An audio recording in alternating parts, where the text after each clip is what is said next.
Good morning, students. I am your teacher from Guru Ramdas College of Pharmacy, Malout. हमारा जो आज का subject है वो है pharmaceutics 2 D pharmacy second year students के लिए। आज का नया टॉपिक है वो है स्टेरॉइड डोसेज फॉर्म, पार्ट 1 है ये उसका। चलिए शुरू करते हैं। स्टेरॉइड डोसेज फॉर्म नाम से जैसे इंडिकेट है कि जो मेडिसिन प्योर होती हैं या मतलब उसको शुद्ध किया जाता है, पहले यूज़ करने से पहले स्टरलाइजेशन की जाती है। जितने भी हमारे बॉडी में इंजेक्ट होने वाले प्रोडक्ट होते हैं वो सारे इस कैटेगरी के अंदर आते हैं। The term parenteral means those preparation administered by the injection through one or more layers of the skin tissues. इनको हम पेरेंटल प्रेपरेशंस भी बोल सकते हैं, मतलब जो इंजेक्ट होकर हमारी बॉडी के अंदर जाने होते हैं स्किन टिश्यूज़ के लेयर के through.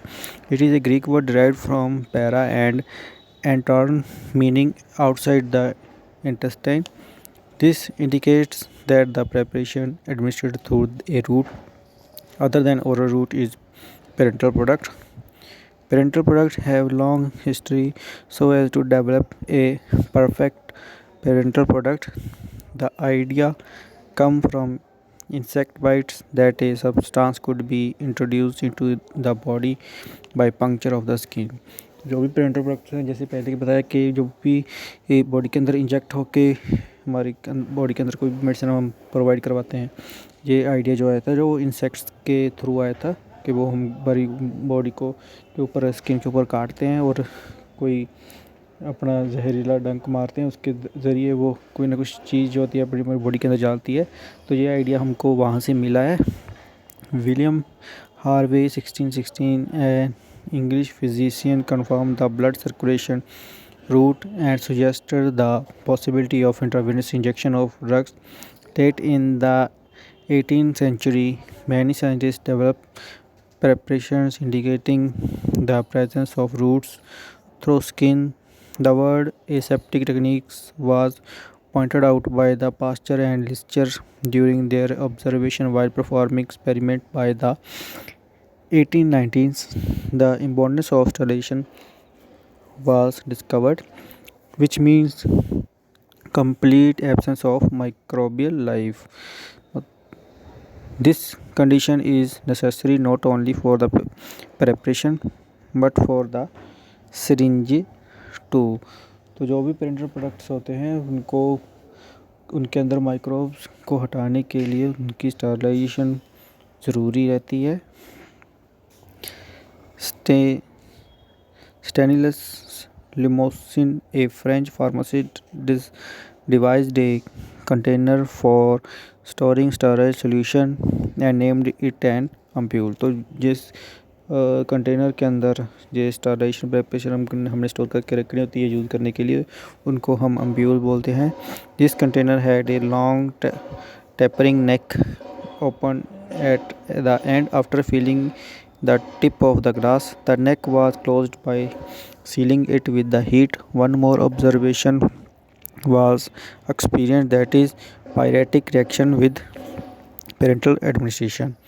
It was thought that these reactions might be due to water used to make solution, the chemical themselves and devices used for administration. Florence Seibert in 1923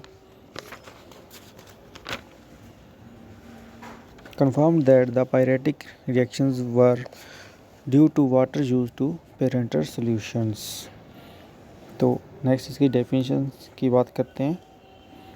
definition क्या है कि parenterals are defined as sterile pyrogen free preparation intended for administration by injection through और under or through one or more layers of the skin or mucous membrane. Parenteral includes sterile solution, powders, suspension and emulsion. तो definition क्या है कि जो भी products हम through injection के body के अंदर इंसर्ट करते हैं वो पायरोजन फ्री होने चाहिए, स्टरलाइजेशन उनकी होनी चाहिए। पेरेंटल प्रोडक्ट्स के अंदर हम सॉल्यूशंस आ जाते हैं, पाउडर्स आ जाते हैं, सस्पेंशंस और इमल्शन, जो ये प्रोडक्ट है जो हम इनको थ्रू इंजेक्शन हमारी बॉडी के अंदर इंसर्ट कर सकते हैं। नेक्स्ट इसकी एडवांटेज। तो इंजेक्शन के एडवांटेजेस क्या होने चाहिए, क्या क्या होते हैं। Parenterals have number of advantages over other dosage form, जैसे कि एन इमीडिएट फिजियोलॉजिकल रिस्पॉन्स, जिसका तुरंत हमको एक्शन मिलता है। They are useful for those drugs which are not effective by orally, तो जो ड्रग्स हम ओरली नहीं खा सकते, जहाँ ओरली उसका इफेक्ट इतना नहीं आता, तो वो हम थ्रू इंजेक्शन के ज़रिए ले सकते हैं, जैसे कि इंसुलिन हो गया। Parenteral therapy is very much useful for treating uncooperative nauseous and unconscious patient, तो जो एमरजेंसी की हालत में जब बेहोश हैं तो उनको हम इंजेक्शन के थ्रू मेडिकामेंट प्रोवाइड करवा सकते हैं। Parenteral give the doctor control of the drug since the patient must return the continued treatment, तो ये ड्रग पेरेंटल के थ्रू कंट्रोल में रहती है, ज़्यादा इसका मिसयूज़ नहीं हो सकता। They are used sometimes for showing local effect too, for example dentistry and anaesthesiology, तो किसी भी छोटे ऑपरेशन के लिए, सुन्न करने के लिए ये इंजेक्शन के थ्रू हम जल्दी असर प्राप्त कर सकते हैं। Parenterals are prepared to supply prolonged action dosage form, for example long acting steroidal and long acting penicillin preparation, इसके ज़रिए हम लॉन्ग एक्शन भी यूज़ कर सकते हैं। They are only the means of immediate balancing of the electrolyte of the body. They are useful for hospitalised patient who can't take food by mouth, तो ये तो थी इसकी एडवांटेज। नेक्स्ट इसकी डिसएडवांटेज डिस्कस कर लेते हैं।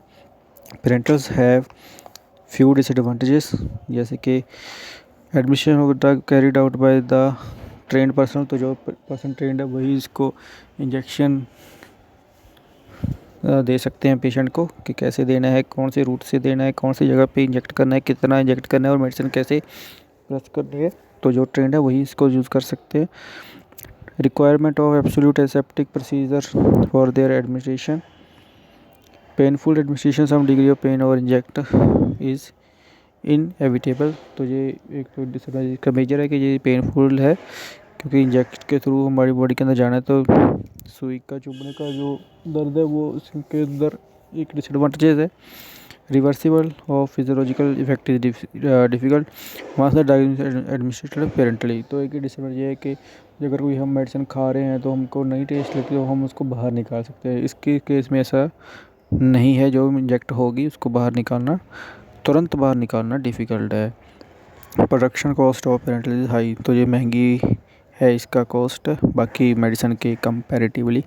Roots of administration of parenteral products आ जाते हैं इसके, तो बहुत सारे अलग अलग पेरेंटल्स के जो रूट हैं वो डिपेंड करता है, क्योंकि हर सारी की सारी मेडिसिन जो है वो हम एक ही रूट से नहीं दे सकते। तो नेक्स्ट इसका डिस्कस करते हैं कि कौन कौन से रूट हैं जो पेरेंटल प्रोडक्ट्स के लिए बने हैं। सबसे पहले है इंट्राडर्मल, जिसको इंट्राकुटेनियस इंजेक्शन भी बोलते हैं। These are given between dermis and epidermis, तो जो स्किन की जो लेयर है डर्मिस और एपिडर्मिस, जो उसके बीच में ये इंजेक्शन दिया जाता है। Skin of the left four arm is usually selected, तो इसके लिए जो फोर आर्म्स का एरिया होता है वो सेलेक्ट किया जाता है इंजेक्शन को देने के लिए, जिसके अंदर हम 0.1 से लेकर के 0.2 ml का जो सोल्यूशन है वही इंजेक्ट करना होता है। नेक्स्ट है हाइपोडर्मिस, जिसको सबकुटेनियस इंजेक्शन भी बोलते हैं। These are made under the skin into the subcutaneous tissue, इसमें जो हमने वॉल्यूम प्रोवाइड करना होता है वो 1 ml और या 1 ml से कम का इंसर्ट करना होता है। ये अपर आर्म के जो एरिया होता है वहाँ पे ये यूज़ करना होता है।